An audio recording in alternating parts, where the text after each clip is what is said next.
봄비가 어제 내렸습니다. 개나리도 활짝 피었고, 저는 개나리를 좋아합니다.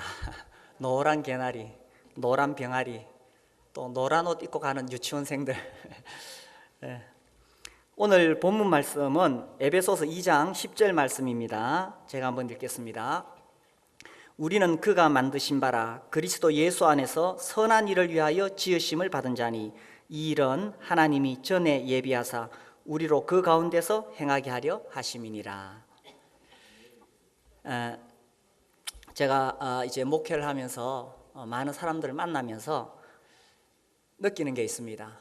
어떤 사람들은 자기가 처한 환경에서 매우 기뻐하고 행복해합니다.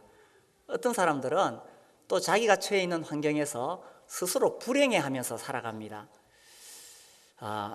그 차이 중에 이런 차이점이 있습니다.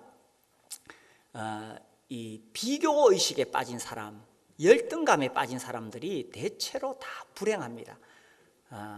또 거꾸로 이야기하자면 불행한 사람들은 대체적으로 이 비교 의식 속에 사로잡혀 있습니다. 열등감에 빠져 있습니다. 그러니까 다른 사람과 비교하니까 늘 불행해하는 것을 보게 됩니다. 그런 경우에는 용기 있게 자기 자신을 바라보지를 못합니다. 그래서 가짜 자기를 만들어 놓고 그 가짜 자기가 자기인 것처럼 그렇게 살아가고 남들에게도 막 이야기를 합니다. 그러니까 정말 정직하고 진솔한 인간관계를 맺을 수가 없는 거예요. 그러니까 불행해지는 거죠. 자기를 정직하게 바라보고 있는 그대로 마음을 열고 사람들과 관계를 맺고 이런 사람은 행복합니다. 나 이런 거 잘 못해, 나한테 이런 부족한 점이 있어. 오히려 그렇게 탁 마음을 여는 사람은 친구도 잘 사귀고요, 또 자기 인생도 행복합니다. 근데 자기를 계속 포장을 하고 자기가 무슨 대단한 사람인 것처럼 그렇게 하면 이게 사람들과의 관계도 좋지 않고 자기 스스로 불행한 거예요. 내가 누구인가를 알 필요가 있습니다. 제가 옛날에 대학원에서 공부할 때 이 페이퍼를 하나 써내야 되는데 그 주제가 뭐냐면 인간이란 무엇인가, 우리 교수님이 그거 조사해 오라 그랬어요. 그래서 제가 도서관에 가가지고 인간이란 무엇인가, 사람이란 무엇인가 책을 찾아보니까 책이 엄청나게 많습니다. 이 심리학자들이 엄청나게 많은 책을 썼어요. 인간이란 무엇인가, 나는 누구인가. 정말 자기 자신을 이해할 필요가 있겠죠. 근데 중요한 것은 뭐냐면 어떤 관점에서 나를 볼 것인가 하는 것입니다. 세상적인 기준과 잣대로 나를 볼 것이냐, 아니면 하나님의 관점에서 나를 볼 것이냐 하는 거죠. 세상 사람들은 뭘 보고 나를 평가합니까? 또 나는 세상 사람들을 어떻게 평가합니까? 우선 그 사람 직업이 뭔가, 뭐 돈을 얼마나 많이 벌었는가, 또 뭐 얼굴이 어떻게 생겼는가, 이런 거 보고 그 사람을 평가합니다. 또 나 자신도 그런 기준으로 나를 평가합니다. 그렇게 평가하면은 비교의식에 빠질 수밖에 없다는 것입니다. 중요한 것은 하나님께서 나를 어떻게 보시는가 하는 것입니다. 그래서 하나님께 나는 누구인가라는 거죠. 하나님께 나는 누구인가. 자, 에베소서 2장 10절 말씀을 보십시오. 제가 구원받고 이 말씀을 읽으면서 굉장한 도전이 되었고 감동이 되었습니다. 우리는 그가 만드신 바라. 그가 누굽니까? 하나님. 우리는 하나님께서 만드신 바라. 나를 누가 만드셨다고요? 하나님께서. 부모님이 어쩌다가 나를 이렇게 만드신 거 아니죠? 하나님께서 나를 만드셨습니다. 여기에 참 놀라운 비밀이 있지 않습니까? 나를 누가 만드셨는가? 하나님께서 만드셨다. 하나님께서 나를 만드실 때 그냥 대충 이렇게 만드셨겠어요?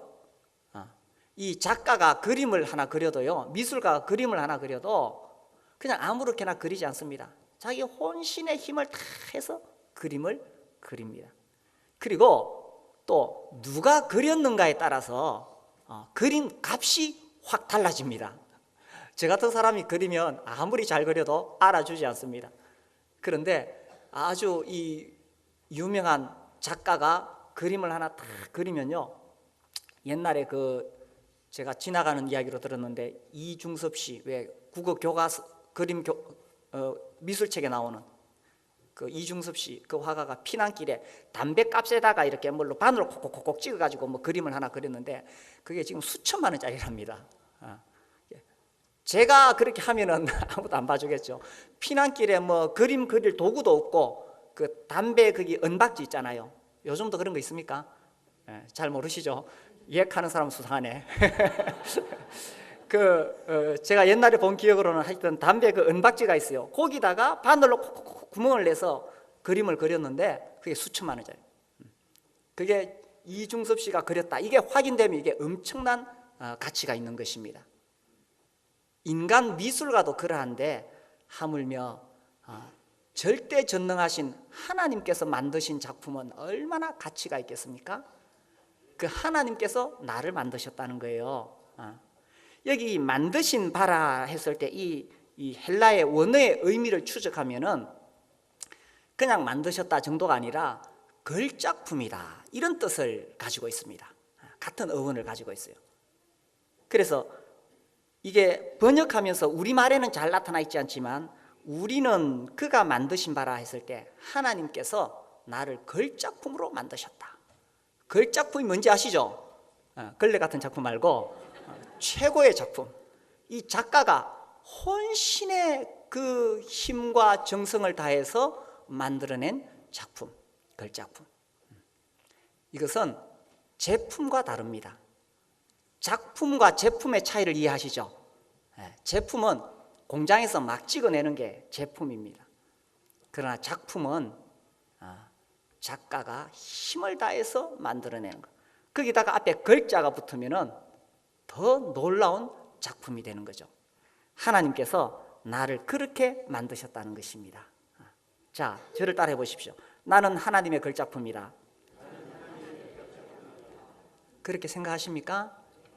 이렇게 생각하는 순간 내 인생은 달라지는 것입니다. 사람들이 나를 어떻게 보느냐?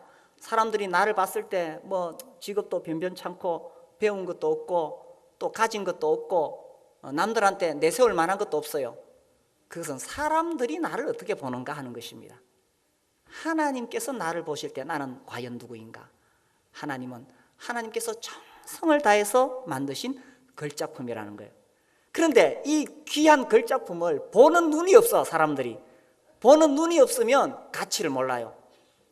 피카소 그림 처음에 보십시오. 그게 그림 같은가? 뭐 낙서 비슷하게 그려놨죠, 그죠?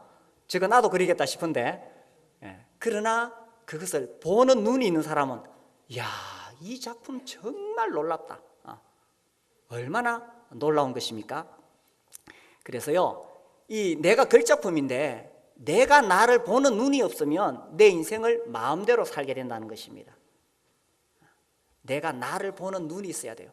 내가 얼마나 하나님 앞에 귀하게 만들어졌는가, 이거를 알 때에 남들이 나를 보고 뭐라고 해도 내가 흔들리지 않는 겁니다. 비록 내가 가진 거 없고 배운 거 없을지라도, 비록 내가 내세울 만한 거 없을지라도, 내가 나를 볼 수 있는 눈이 필요한 거예요. 야, 하나님이 나를 이렇게 만드셨구나.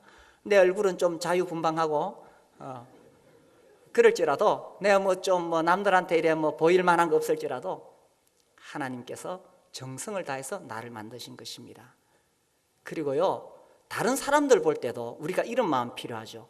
기독교가 가는 곳마다 인권을 다 높여줬어요. 과거에는 노예도 있었고 여자와 어린아이는 사람 취급을 안 했어요. 그런데 기독교가 들어가면서 여자의 인권을 세워줬고, 노예를 해방시켰고, 어린이들이 사람다운 대접을 받을 수 있도록 해줬는 거예요. 다른 사람을 볼 때에도 하나님의 형상으로 만들어진 귀한 사람이고 하나님의 걸작품이기 때문에, 그 사람이 뭐 가진 거 없고 배운 거 없을지라도 우리가 그 사람을 존중해 주는 것입니다. 이것이 이루어지는 곳이 교회라는 거예요. 세상에서는 가진 사람, 배운 사람, 잘난 사람 대접받지만 교회는 그런 것이 아니죠. 교회는 가진 것 없고 배운 것 없고 아무것도 없어도 하나님 형상대로 만들어졌기 때문에 우리가 서로를 존중하고 귀하게 여기는 것입니다. 근데 이게 참, 이 무식한 사람들이 교회에 와서도 비교의식에 빠져가지고 아, 저 사람은 교회 왔는데 뭐 좀 세상적으로 잘 나가니까 대접을 많이 받는구나. 그렇게 생각하면 안 되죠. 교회야말로 정말 하나님의 걸작품들이 모인다는 사실을 우리가 서로 알고 서로를 귀하게 여기는 것, 이것이 이 교회이죠. 우리가요, 그래 이게 필요해요. 내가 나를 볼 때 마음에 안 드는 게 있어요. 마음에 안 드는 거, 이걸 좀 바꿔야 되는데, 이 유명한 기도 중에 이런 기도가 있습니다. 하나님, 내가 바꿀 수 있는 것은 바꿀 수 있는 용기를 주시고, 내가 바꿀 수 없는 것은 받아들일 수 있는 평온함을 주십시오. 그리고 이 두 가지를 구별할 수 있는, 분별할 수 있는 지혜를 주십시오. 하나님께서 나를 보내셨는데 내 안에 못 바꾸는 게 있어요. 그죠? 이 못 바꾸는 거. 부부가 같이 살지만 제가 아내를 바꿔보려고 애를 썼거든요. 아내도 저를 바꿔보려고 애를 썼거든요. 안 바뀝니다. 이 부부가 왜 서로 간에 어려운가? 안 바뀌는 걸 바꾸려고 하니까 힘이 드는 거예요. 이제 우리 교회 이제 신혼 부부들이 자꾸 많이 생기는데, 안 바뀌는 거 바꾸려고 하면 서로가 불행해지는 겁니다. 그래서 안 바뀌는 것은 하나님이 저를 만들어 놨구나. 성질 급한 남편하고 성질 느린 아내하고 살면 어떻게 되겠어요? 급한 사람만 쏙 탑니다. 손에 잔뜩 봅니다. 우리 집에도 그런 경우 있습니다. 그런데 안 바뀝니다. 물론 시간이 지나가면 많이 맞아져요. 많이 맞아지지만 하나님께서 우리 각자에게 기질을 주셨어요. 그 기질을 주셨는데 그 기질 자체는 바뀌는 것이 아니라는 것입니다. 그래서 어떤 분은 이렇게 말했죠. 우리가 천국 가서 서로를 어떻게 알아볼 거냐? 천국 갔는데도 지금과 같은 모습은 아니겠죠. 다 모습이 변화됩니다. 뭐 예를 들어서 이 신체 부자유자들, 뭐 다리가 불편한 사람들, 천국 가면 다 자유롭습니다. 또 뭐 얼굴에 무슨 어떤 이렇게 흉터가 있는 사람, 천국 가면 다 없어지고 다 그렇습니다. 어떻게 알아보느냐? 아마 기질 때문에 알아볼 거다. 기질은 변하지 않는다. 그래서요, 우리 기질 변하지 않습니다. 하나님 주신 거예요. 그 기질을 잘 따듬고 그 다음에 성령 안에서 성화되는 게 필요해요. 그래서 안 바뀌는 걸 바꾸려고 하는 사람처럼 어리석은 사람은 없습니다. 그래서 하나님이 나에게 주셨구나 하면서 감사해야 하는 거. 그 다음에 바꿀 수 있는 건 또 바꿔야 되겠죠. 내가 노력해서 바꿀 수 있는 것은 바꿔야 됩니다. 그리고 이 두 가지를 잘 분별할 수 있는 지혜가 필요합니다. 그런 사람은 인생을 행복하게 살아요. 그런데 이거를 자꾸 남들하고 비교해가지고, 야, 남들은 저렇게 하는데 나는 왜 안 될까? 비교의식에 빠진 사람, 그 다음에 열등감에 빠지게 됩니다. 하나님께서 나를 이렇게 귀하게 만드셨는데도 내가 이거를 알지 못하고, 나의 가치를 알지 못하고 남하고 비교해서 불행해서 산다면 하나님 마음이 얼마나 아프시겠어요. 하나님께서 사람을 만드실 때 다 똑같이 안 만들었습니다. 전 꽃을 볼 때마다 그런 생각을 해요. 야, 꽃들이 참 다양하다. 그죠? 무슨 꽃을 좋아하십니까? 장미꽃, 백합화. 저는 백합화를 매우 좋아합니다. 우아하고 고상하게 보입니다. 근데 이 세상의 꽃들이 전부 백합화라면 얼마나 밋밋하겠어요. 하나님께서 정말 다양한 모습으로 꽃들을 정말 다양하게 만드셨어요. 우리가 산이나 들로 가보면 우리가 이름을 알 수 없는 정말 다양한 꽃들이 피어 있습니다. 하나님께서는 이 사람들이 즐겨보는 그런 꽃들만 아니라 저 깊은 산에 있는 그 꽃 하나도 정성스럽게 만드시고 하나님 그 꽃을 보시고 즐거워하시는 겁니다. 사람들이 아무도 찾아주지 않는 그 깊은 산 속에 있는 그 들꽃을 보시면서 하나님 그걸 즐기시는 거예요. 하나님께서 우리 사람들을 다 똑같이 만들지 않았습니다. 우리가 다 다양합니다. 얼굴도 다 다양해요. 요즘 뭐 연예인들이 다 비슷하게 생겼다 그러던데, 어느 병원에 가서 성형수술을 하는지,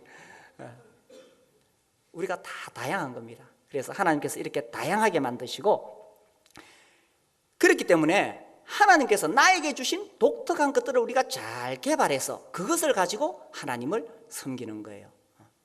나도 남들처럼 저렇게 되면 좋겠다. 안 되는 거, 억지로 비교의식 속에 빠지면 불행해지는 겁니다.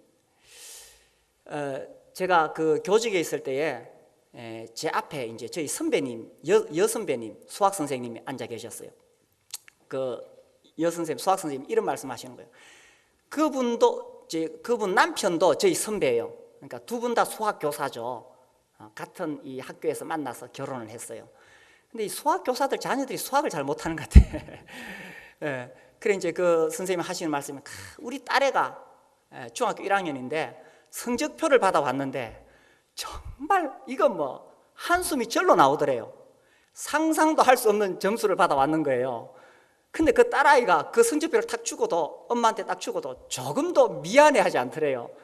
그래 엄마가 물었어요. 야, 너 이런 성적표 가져왔는데 엄마한테 미안하지 않니? 엄마 체면에 좀 네가 좀 미안하지 않니? 그 딸아이가 하는 말이, 엄마 나 공부 못해. 그래 난 노래 잘하잖아요. 그 이야기를 하면서 막 웃었습니다. 제가 그 이야기를 들으면서, 야, 그 아이는 참 인생을 행복하게 살겠구나, 그렇겠죠. 인생의 행복이라는 게요, 세상 사람들이 쟤는 잣대하고 달라요. 아무리 세상적으로 성공하고 출세하고 많이 가져도요, 불행한 사람은 끝없이 불행합니다. 그러나 자기가 어떤 상황에 처해 있든지 그 환경 안에서 감사하고, 또 하나님께서 자기에게 주신 그 재능을 가지고 그걸 잘 개발하고, 이런 사람은 행복한 거예요. 세상에 불행한 사람은 남들하고 자기를 비교하는 사람. 세상에 가장 불행한 아내는 남들하고 자기 남편을 비교하는 아내. 저 집 남편은 저렇게 자상하고 요리도 잘해주고 퇴근하고 나서 청소도 잘해주고 애기도 잘 봐주고, 그런데 왜 우리 남편은 그렇지 않을까? 그때부터 불행이 시작되는 것입니다.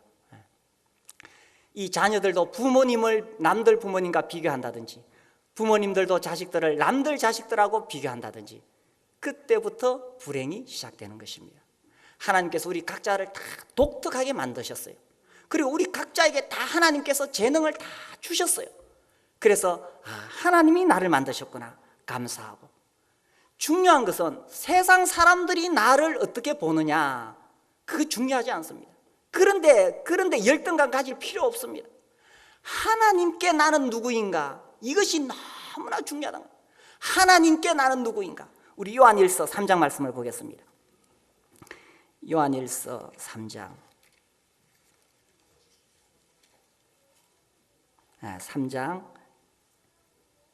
1절입니다. 보라, 아버지께서 어떠한 사랑을 우리에게 베푸사 하나님의 자녀라 일컬음을 받게 하셨는가. 우리가 그러하도다. 그러므로 세상이 우리를 알지 못함은 그를 알지 못함이라. 사랑하는 자들아, 우리가 지금은 하나님의 자녀라. 장래에 어떻게 될지는 아직 나타나지 아니하였으나 그가 나타나시면 우리가 그와 같을 줄을 아는 것은 그의 참모습 그대로 볼 것이기 때문이니, 주를 향하여 이 소망을 가진 자마다 그의 깨끗하심과 같이 자기를 깨끗하게 하느니라. 자, 1절 말씀, 보라, 아버지께서 어떠한 사랑을 우리에게 베푸사 하나님의 자녀라 일컬음을 받게 하셨는가. 우리가 그러하도다. 내가 어떤 사람인가. 에베소서 2장 10절에서는 하나님께서 우리를 만드셨다고 되어 있어요. 그 다음에 요한일서 3장 1절에는 하나님께서 우리를 구원하셔서 하나님 자녀로 삼으셨다, 이렇게 말씀하셨어요. 하나님께서 나를 얼마나 사랑하셨으면 자기 아들을 십자가에 못 박혀 죽게 하심으로 그렇게 그 피로 내 죄를 씻어주셨어요. 그리고는 이제는 그 예수님을 믿을 수 있는 믿음을 주셨어요. 그리고는 이제 내가 예수님 믿게 되었을 때 하나님께서 나를 하나님의 자녀라고 말씀하시는 것입니다. 하나님께 나는 누구인가, 하나님께 나는요 어떤 존재인가 하는 것입니다. 하나님께서 자기 아들의 목숨을 십자가에 내어주면서라도 구원할 만한 가치가 나에게 있었다는 것입니다. 이것은 하나님의 관점에서 보는 거예요. 나의 관점에서 보면 나는 정말 아무 자격도 가치도 없는 거죠. 그런데 사랑이 넘치는 하나님의 관점에서 나를 봤을 때, 하나님은 얼마나 나를 귀하게 여기셨는지 자기 아들을 십자가에 내어줄 만큼 우리를 구원하시기에 기뻐하셨다는 것입니다. 그래서 내가 누구인가를 하나님의 관점에서 나를 볼 수 있어야 된다는 것입니다. 내가 누구인지 아시겠습니까?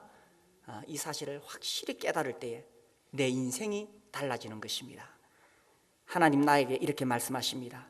나의 최고의 글작품이여, 내가 내 모든 심려를 기울여서 내 모든 정성을 다하여서 너를 만들었노라. 그리고 내 아들을 십자가에 죽게 하기까지 하면서 내가 너를 구원하였노라. 나에게 있어 너의 존재는 얼마나 존귀한지 모른다. 하나님 나에게 이렇게 말씀하시면서 나를 귀하게 여기시는 거예요. 그렇다면 나를 다른 사람하고 비교한다든지 열등감에 빠진다든지 이것은 정말 우리 하나님 마음을 아프게 하는 것입니다. 하나님께 나는 누구인가? 하나님께서 나를 만드시고 구원하셨다는 것입니다. 자, 그 다음에 하나님께서 나를 이렇게 귀하게 만드시고 구원하신 이유가 뭐냐? 자, 에베소서 2장 10절 다시 돌아와 보겠습니다. 2장 10절, 우리는 그가 만드신 바라 그리스도 예수 안에서 선한 일을 위하여 지으심을 받은 자니. 선한 일을 위하여 지으심을 받았다. 저를 따라해 보십시오. 선한 일을 위하여 지으심을 받았다. 하나님께서 이처럼 소중하게 존귀하게 나를 만드셨는데 이렇게 만들어 놓고 그냥 내팽개치고 마실 것이냐? 그렇지 않다는 것입니다. 하나님은 나에 대한 목적이 있다는 거예요. 하나님께서 선한 일을 위하여 나를 만드셨다는 거예요. 이 사실을 깨닫는다면 우리가 예수님 모르는 사람처럼 살아가면 안 돼요. 예수님 모르는 사람은 어떻게 살아갑니까? 그저 열심히 일해가지고 자식들 키우고 돈 모으고 자식들 뒷바라지하고 죽으라고 일해가지고 죽어서 끝. 이게 예수님 모르는 사람들이 하는 인생입니다. 하나님께서 나를 만드시고 구원하신 것은 내가 그렇게 살기를 바라지는 않으신다는 것입니다. 마치 내 인생이 먹고 사는 것이 내 인생의 전부인 것처럼 살아가고 있다면 하나님 그걸 원하시는 않는다는 거예요. 그저 직장 가가지고 직장에 내 모든 인생과 내 모든 열정을 다 갖다 바치고 먹고 살기 위해서 내 인생 거기다 다 쏟아붓고 그렇게 살다가 그냥 예수 믿었으니까 죽으면 천국 간다. 하나님 이것을 원하시는 것이 아니라는 거예요. 하나님 나를 이렇게 귀하게 만드신 이유는, 나를 이 최고의 글작품으로 만드신 이유는 하나님 목적이 있다는 거예요. 선한 일을 위하여 하나님께서 나를 만드셨다는 것입니다. 이렇게 귀한 작품인데 내가 나의 가치를 모르면 내 인생을 정말 어리석게 살 수 있는 거예요. 정말 어리석게. 가치를 모르면 그렇게 되는 거예요. 옛날에 이 시골에서 이제 이 아들 공부시켜가지고 아버지가 공부시켜가지고 정말 고생해서 공부시켜서 이제 서울로 보냈어요. 그래서 서울에 가가지고 이제 이 아들이 공부 잘해가지고 좋은 직장 들어갔어요. 직장 들어가가지고 이제 이 너무 직장이 바빠서 아버지에게 자주 찾아뵙지 못하니까 아버지에게 편지를 보냈어요. 아버지 참 저를 키워주시느라고 고생하셨지요. 제가 그 아버지 사랑 잊지 않습니다 하고 매번 편지를 보내면서 이거 참 아버지 필요한데 이거 필요한 거 있으면 뭐든지 사서 쓰십시오. 이래 하면서 돈은 안 보내고 이상한 종이를 한 장씩 보내네. 그 이 종이가 뭔가 아무리 봐도 모르겠어요. 이 촌할아버지가. 그래가지고 아이고 이게 쓸데는 없고 담배 말아서 피웠어요. 그거 가지고 담배 말아서 피우는데 이웃집에 있는 친구가 하루 놀러와서 보니까 담배를 말아서 피우는데 그게 뭔가 뭐겠어요? 수표라 수표. 그 은행 가서 바꿔가지고 필요한 거 뭐든지 살 수 있는 돈이에요. 그런데 이 촌노인이 그 귀한 수표를 받아가지고도 가치를 모르니까 담배 말아서 피웠어요. 하나님께서 나를 이렇게 귀하게 만드셨는데 자기 인생의 가치를 깨닫지 못한 사람은 이와 같이 어리석게 살 수 있다는 것입니다. 그저 먹고 사는 것이 내 인생의 전부인 것처럼 거기다가 내 모든 인생을 다 쏟아붓고 엉뚱한 데 에너지 소모하고 남들하고 비교하고 열등감에 빠지고 거기다가 자기 인생 다 소모하고 수표 말아서 담배 피우는 그 사람하고 다를 바가 뭐가 있겠습니까? 하나님 내 인생이 정말 가치 있는 인생이 되기를 원하신다는 것입니다. 정말 하나님 내 인생이 선한 일을 위하여 쓰임받기를 원하신다는 거예요. 이렇게 귀하게 만들어놨는데도 자기 혼자 세상의 모든 짐을 다 지고 가는 것처럼 인상 쓰고 살고, 자기 혼자 세상의 모든 상처를 다 받은 것처럼 인상 쓰고 다니고, 그것은 하나님이 원하시는 삶이 아닙니다. 하나님은 나를 통해서 선한 일, 나를 통해서 이 빛이 되어서 예수님 모르는 사람들에게 이 빛이 비추어지고, 내가 하나님 안에서 너무 행복하니까 예수님 모르는 사람들이 나를 보고, 야, 저 사람은 뭐 내보다 잘난 것도 없는데 뭐가 저리 행복하지? 알아보니까 이 사람은 예수 믿고 하나님이 나를 만드셨다는데 감사하고 감격하고 자기의 가치를 깨닫고 선한 일을 위해 살아가니까 믿지 않는 사람에게 빛을 비추어 주는 것입니다. 그래서 나를 통해서 우리의 가정에 하나님의 빛이 흘러나가야 됩니다. 하나님의 빛이. 나를 통해서 이 내가 다니는 직장에, 그 직장에 빛이 흘러나가는 거예요. 나를 통해서 내가 사업하는 때마다 만나는 그 사람들에게 하나님의 빛이 흘러나가는 거예요. 하나님께서 왜 나를 최고의 걸작품으로 만드셨는가? 선한 일을 위해서 살아라고요. 절대로 우리 예수 믿는 사람들이 부정적인 일을 위해서 쓰임받으면 절대로 안 돼요. 간혹 보면 예수 믿는 사람들이 부정적인 영향 미쳐 원망하고 불평하고, 이건요 진짜 사단이 하는 것입니다. 우리 인생 절대로 그렇게 살면 안 돼요. 내 인생은 정말 하나님이 이렇게 귀하게 만들었기 때문에 정말 행복해하고 기뻐하고, 항상 기뻐하라, 쉬지 말고 기도하라, 범사에 감사하라. 내가 예수 그리스도로 인해서 너무 기쁘고 행복하고, 그래서 이런 나를 보고, 그래서 빛이 비춰나, 이것이 선한 일을 위하여 나를 부르셨다는 것입니다. 그래서 우리는요 내 인생에 대한 꿈이 있어야 돼. 내 인생에 대한 비전이 있어야 돼. 내가 어떻게 하면 더 하나님의 영광을 드러낼 수 있을까? 왜냐하면 나는 선한 일을 위하여 지으심 받았기 때문에. 그래서 우리의 가정이, 또 우리의 목장에, 우리의 교회에, 또 내가 다니는 직장에 이 하나님의 빛이 비추어지고 그렇게 살아가는 거죠. 그 첫 출발이 어디냐? 내가 하나님의 걸작품이라는 것을 아는 데서 시작되는 것입니다. 따라해 보십시오. 나는 하나님의 걸작품이다. 이거 정말 깊이 깨달으셨습니까? 절대로 내 인생을 엉뚱한 데 허비하면 안 돼요.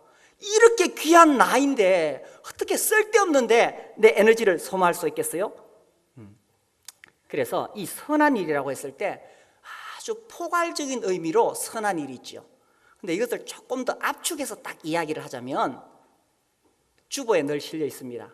주보에 보면 위로 하나님을 향하여 뜨겁게 예배드리고, 안으로 서로 섬기며 사랑하는 것이고, 밖으로 영혼 구원하여 제자 삼는 것.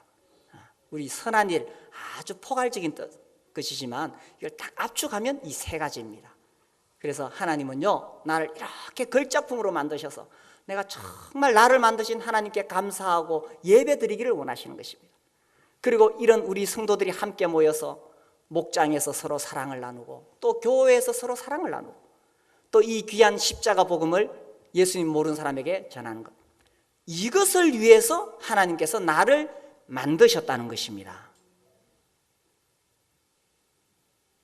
하나님께서 나를 왜 이렇게 소중하게 만드셨는가?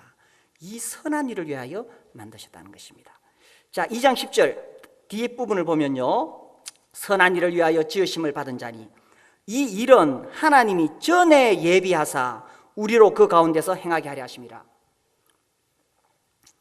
하나님이 전에 예비하사, 이 말씀이 참 놀라운 것입니다. 하나님이 전에 예비하사, 우리가 이런 인생을 살도록 하기 위해서 하나님께서는 이전부터 이것을 계획하고 준비해 오셨다는 것입니다. 에베소서 1장 11절 말씀 보겠습니다. 에베소서 1장 11절 우리 같이 한번 읽겠습니다. 모든 일을 그의 뜻의 결정대로 일하시는 이의 계획을 따라 우리가 예정을 입어 그 안에서 기업이 되었으니. 저는 하나님의 절대 주권을 믿는 사람입니다. 소위 말하는 예정론, 예정설, 뭐 또 그것을 찬성하는 사람도 있고 반대하는 사람도 있는데, 저는 뭐 예정론이나 예정설을 이야기하려고 하는 것이 아닙니다. 하나님 말씀 그대로 보십시오. 모든 일을 그의 뜻의 결정대로 일하시는 분이 하나님이십니다. 내 키는 왜 요거밖에 안 될까? 하나님께서 이렇게 만드셨습니다. 제가 몸무게가 한 10kg만 더 나갔으면 좋겠는데, 물론 제가 열심히 많이 먹고 운동도 하고 노력합니다. 그런데 안 되더라고요. 하나님께서 이렇게 만드신 것 같아요. 내 얼굴은 왜 이렇게 자유분방한가?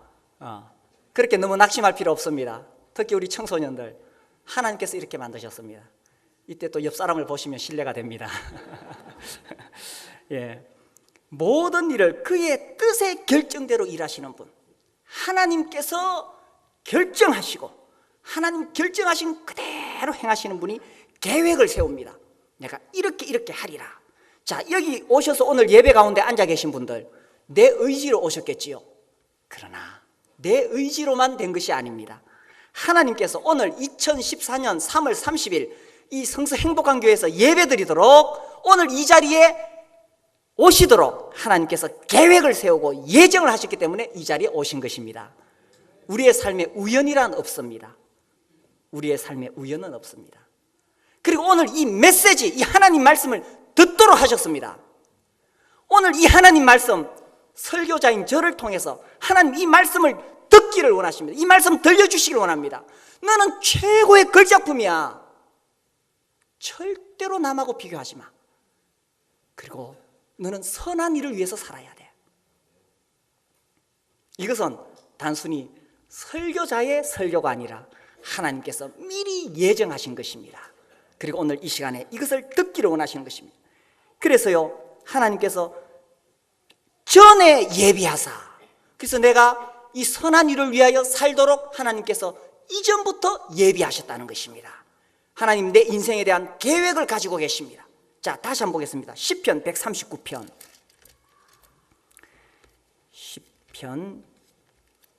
139편 13절부터 제가 읽겠습니다. 주께서 내 내장을 지으시며 나의 모태에서 나를 만드셨나이다. 하나님께서 내 오장육부를 만드셨어요. 어머니 뱃속에서부터 나를 만드셨어요. 14절, 내가 주께 감사하오면 나를 지으심이 심히 기묘하심이라. 주께서 하시는 일이 기이함을 내 영혼이 잘 아나이다. 그렇죠. 인간의 인체라는 것은 얼마나 오묘합니까? 이 오묘한 나를 하나님 만드셨어요. 15절, 내가 은밀한 데서 지음을 받고 땅의 깊은 곳에서 기이하게 지음을 받은 때에 나의 형체가 주의 앞에 숨겨지지 못하였나이다. 그러니 내 모양, 내 이 모습은 주님이 다 만드신 거예요. 16절, 내 형질이 이루어지기 전에 주의 눈이 보셨으며 나를 위하여 정한 날이 하루도 되기 전에 주의 책에 다 기록이 되었나이다.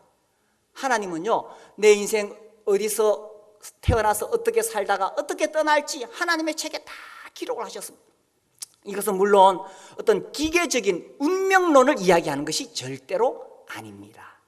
내 운명이 마치 딱 정해져 있는 것처럼 그런 뜻이 아닙니다. 그런 뜻이 아니라 하나님께서는 내가 이 세상에 태어나기도 전에 내 인생에 대한 놀라운 계획들을 다 가지고 그것도 책에다가 다 기록해 놓고 그렇게 해서 나를 만드시고 이 세상에다가 나를 내보내셨다는 것입니다. 그러니 내 인생에 우연이 있는 것이 아니요, 그냥 되는 대로 내가 살아서 되는 것이 아니라는 것입니다. 하나님께서 이처럼 내가 태어나기 전부터 다 계획하시고 예비하시고 만드시고 내보내셨으니 내 인생에 대한 얼마나 놀라운 하나님의 뜻이 있겠어요. 우리가 그것을 발견해서 선한 일을 위하여 살아가는 것이, 이것이 내 인생의 행복이라는 것입니다. 자, 16절 읽었나요? 내 형질이 이루어지기 전에 주의 눈이 보셨으며 나를 위하여 정한 날이 하루도 되기 전에, 내가 태어나기 하루도 되기 전에 주의 책에 다 기록이 되었나이다. 하나님이여, 주의 생각이 내게 어찌 그리 보배로우신지요, 그 수가 어찌 그리 많은지요. 내가 세려고 할지라도 그 수가 모래보다 많도소이다. 내가 깰 때에도 여전히 주와 함께 있나이다. 하나님께서 내 인생에 대해서 이렇게 세세하게 아름답게 계획을 세우시고 나를 보내셨는데, 그것은 선한 일을 위하여 지으심을 내가 봤다라는 것입니다. 자, 나라는 존재가 얼마나 귀한 가치가 있습니까? 내가 무슨 대단한 능력이 있고 내가 뭐 배운 게 많고 재산이 많아서가 아니라 하나님께서 만드셨기 때문에 나는 존귀한 자입니다. 두 번째로, 만드실 때 하나님 목적이 있어요. 선한 일을 위하여. 그 선한 일을 위하여 하나님 목적을 가지고 이 땅에 보내셨기 때문에 내가 얼마나 존귀한 자입니까? 그래 내가 내 인생을 어떻게 살아야 돼요? 근데 내 인생을 마구 함부로 살고 있고 내 인생의 가치를 깨닫지 못한다면 하나님의 목적에 위배되는 것이요, 자기 스스로 불행의 길을 가고 있는 것입니다. 나를 향한 하나님의 놀라운 계획이 있다는 거예요. 내 안에 엄청난 잠재력이 있다는 거예요. 경매장에서 이제 이 경매가 시작됩니다. 이제 앞에 선 사람이 망치 하나 들고 경매할 물품을 갖다 놨습니다. 자, 좋은 것부터 경매할까요? 안 좋은 것부터 경매할까요? 잘 안 팔릴 거, 그것부터 해야 빨리 처리해야 되잖아요. 딱 둘러보니까 제일 가치 없고 쓸모없는 거, 저쪽 구석에 먼지 묻은 무슨 가방이 하나 있는데 열어보니까 아주 낡고 낡은 바이올린이 하나 있어. 그거 꺼내가지고 먼지 훅 풀어가지고 그거 가지고 자, 이거 살 사람, 5만 원에 살 사람 아무도 없어. 3만 원 없어. 10,000원 없어. 에이, 쓰레기통에 버려야 되겠다. 그런데 저 뒤에서 노신사 한 분이 앞으로 나와가지고 손을 들고 앞으로 나오는 거예요. 이거 사시려고 그럽니까? 아니, 그거 잠깐 봅시다. 이 노신사가 그 바이올린을 수건으로 싹 닦고는 이 정성을 다해서 능숙한 솜씨로 바이올린을 연주하기 시작합니다. 갑자기 그 경매장의 분위기가, 여기가 경매하러 왔는지 연주에 왔는지 사람들이 완전히 정신을 잃고 빠져버렸어요. 그리고 이분이 연주를 마치고는 바이올린을 딱 돌려주고 뒤로 들어갔어요. 뒤에서 누가 손을 들었어요. 내가 그 10만 원에 살게요. 또 옆에 누가 손 들어, 내가 100만 원에 살게요. 누가 옆에서 내가 1,000만 원에 살게요. 그 바이올린의 가치는 그 바이올린을 연주하는 사람에 의해서 제대로 그 가치가 발휘되었을 때 비로소 그 가치가 드러나게 되는 것입니다. 내 인생요, 내 인생, 하나님이 정말 선한 일을 위하여 나를 만드셨어요. 그리고 하나님이 정말 나를 연주하기를 원하시는 것입니다. 내가 내 계획을 세우고 내 욕심을 따라 살아가는 것이 하나님의 뜻이 아닙니다. 하나님은 내 인생을, 하나님 그분이 내 인생을 잡고 연주를 하시기를 원하시는 것입니다. 그래서 내가 하나님의 손에 잡히게 될 때 최고의 걸작품으로 하나님 만드셔서 하나님 나를 통해서 선한 일이라는 연주를 시작하실 때에 그때 비로소 내 인생이 하나님을 기쁘시게 할 것이요, 진정으로 나에게 행복한 인생이 시작이 된다는 것입니다. 우리 모두 하나님께 자기 자신을 드려서 선한 일을 위하여 쓰임 받으시게 되기를 바랍니다.